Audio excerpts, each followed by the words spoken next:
بسم اللہ الرحمن الرحیم۔ السلام علیکم فرینڈز، کیسے ہیں آپ سب؟ اللہ پاک سب کو خوش اور آباد رکھے، آمین۔ دوستو، آج میں ماں کے بارے میں ایک واقعہ آپ کے سامنے پیش کروں گی، تو دوستو اس کو سٹارٹ سے اینڈ تک ضرور دیکھیے گا اور اپنے دوستوں کے ساتھ بھی شیئر ضرور کریں، ہو سکتا ہے کسی کے دل کو اثر کر جائے۔ تو سٹارٹ کرتی ہوں۔ دوستو، کسی گاؤں میں ایک عورت اپنے شوہر اور 5 سال کے چھوٹے بچے کے ساتھ رہتی تھی۔ اللہ کا کرنا ایسا ہوا کہ اس کے شوہر کا انتقال ہو گیا، لہٰذا یہ عورت اپنے اکلوتے بیٹے کی تعلیم اور تربیت کے لیے خود ہی لوگوں کے گھروں میں کام کرتی، ان کے برتن مانجتی، کپڑے دھوتی اور ان کے بڑے بڑے گھروں کو یہ اکیلی عورت تنہا صاف کرتی، صرف اس لیے کہ اس کے بیٹے کی کسی چیز میں کوئی کمی نہ رہ جائے۔ وقت گزرتا گیا اور کئی سال بیت گئے۔ اب اس کا بیٹا جوان ہو گیا اور کسی اچھی کمپنی میں نوکری کر رہا تھا۔ اس کی شادی ہو گئی تھی اور ایک پیارا سا بیٹا بھی تھا، اور یہ عورت اب بڑھاپے کی دہلیز پر دستک دے رہی تھی۔ بیٹا شادی کے بعد اور نوکری ملنے کے بعد ماں کا احترام کرنا تو دور کی بات، اس کے ساتھ ڈھنگ سے بات بھی نہ کرتا تھا۔ اس بوڑھی عورت کی زندگی میں صرف اتنا فرق آیا تھا کہ پہلے یہ غیروں کے برتن اور کپڑے دھوتی تھی، اب اپنے بہو بیٹے کے برتن دھو رہی تھی۔ پہلے یہ دوسروں کے گھروں کی صفائی کرتی تھی، اب یہ بہو کے ہوتے ہوئے بھی اپنے گھر کی صفائی کرنے پر مجبور تھی۔ خیر دوستو، جو بھی تھا، لیکن تھی تو یہ ایک ماں، اور بیٹے کی خوشی کی خاطر وہ ہر دکھ جھیلنے کو تیار تھی۔ بیٹے کے پاس دولت کی کمی نہ تھی، اللہ کی دی ہوئی ہر چیز اب اس کے پاس تھی، لیکن ماں کو اس نے گھر کے ایک الگ کمرے میں چھوڑ رکھا تھا، جہاں موسم کی شدت کو روکنے کے لیے کوئی بندوبست نہ تھا، اور کئی دنوں کے بعد جب کبھی وہ اس کے کمرے میں جاتا تو صرف ماں کو گزرے ہوئے وقت کی محرومیاں یاد کروا کر تانے دینے اور لڑنے جھگڑنے کے لیے۔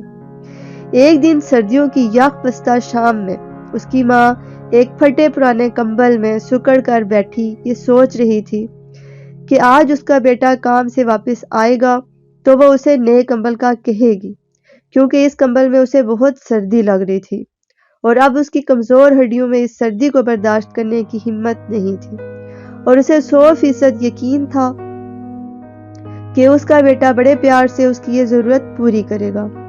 رات کو بیٹا گھر آیا تو ماں نے بڑے پیار سے اسے نئے کمبل کا کہا، تو بیٹا غصے سے بولا، ماں ابھی میں کام سے آیا ہوں، آتے ہی تم اپنا مطالبہ لے کر آ گئی ہو، اور تمہیں پتہ ہے کتنی مہنگائی ہو گئی ہے، ابھی تمہارے پوتے کو اسکول داخل کروانا ہے، اس کا یونیفارم اور کتابیں لینی ہے، گاڑی کی قسط ادا کرنی ہے، میں نے ابھی اپنے لیے جیکٹ خریدنی ہے، تمہاری بہو کے لیے شال خریدنی ہے، تم تو سارا دن گھر میں ہی رہتی ہو، تمہیں کمبل کی اتنی کیا اشد ضرورت آن پڑی ہے، ہم لوگوں نے تو باہر گھومنے جانا ہوتا ہے، تم کسی طرح یہ سردیاں گزار لو، اگلے سال سردیوں میں پہلے تمہارا کمبل کا کچھ بندوبست کر دوں گا۔ بوڑھی ماں خون کے آنسو پی کر چپ چاپ اپنے بوسیدہ حال کمرے میں واپس آ گئی، اور پھٹے ہوئے کمبل کو اوڑھ کر ٹوٹی ہوئی چرپائی کے کونے میں سکڑ کر لیٹ گئی۔ صبح جب بیٹے کی آنکھ کھلی تو پتہ چلا پچھلی رات ماں اللہ کو پیاری ہو گئی۔ بیٹے نے اپنے تمام رشتہ داروں کو ماں کے جنازے پر بلایا اور ماں کے کفن دفن اور مہمانوں کی خاطر مدارت پر لاکھوں روپے خرچ کیے۔ جو بھی جنازے میں شریک ہوا یہی کہتا کہ کاش اللہ ہر کسی کو ایسا بیٹا دے۔ مرنے کے بعد بھی ماں سے کتنی محبت ہے، لیکن میرے نہایت ہی قابل قدر دوستو، انہیں یہ نہیں پتا تھا کہ دنیا والوں کو دکھانے کی خاطر جو بیٹا اپنی مری ہوئی ماں کے جنازے پر لاکھوں روپے خرچ کر رہا ہے، پچھلی رات چند 100 روپے کی کمبل کے نہ ہونے کی وجہ سے وہی ماں سردی میں سسک کر جان دے گئی۔ عزیز دوستو، ایسی سینکڑوں سچی کہانیاں ہمارے ارد گرد بیتتی ہیں۔ اپنے ماں باپ کی قدر ان کے جیتے جی کر لیجئے، اسی میں مجھ گناہگار اور ناک بد اندیش سمیت ہم سب کی بھلائی ہے۔ مرنے کے بعد قدر کی بھی تو کیا فائدہ۔ اللہ تعالیٰ ہم سب کو بالا سطور میں پوشیدہ سبق سمجھنے اور اس پر مثبت عمل کی سعادت نصیب فرماتے ہوئے تا حیات عین صراط مستقیم پر چلنے کی کامل توفیق عطا فرمائے، آمین ثم آمین۔ آج تک کے لیے اتنا ہی، امید ہے آپ کو میری ویڈیو پسند آئی ہوگی۔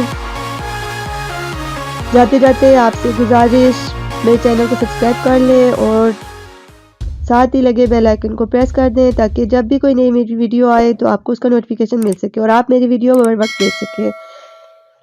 اس کے ساتھ ہی اجازت چاہتی ہوں، خوش رہیں اور اپنوں کا خیال رکھیں اور اپنے ماں باپ کی قدر کریں اور ان کی بہت ساری خدمت کریں۔ اس کے ساتھ ہی دعاؤں میں یاد رکھیے گا۔ اللہ حافظ۔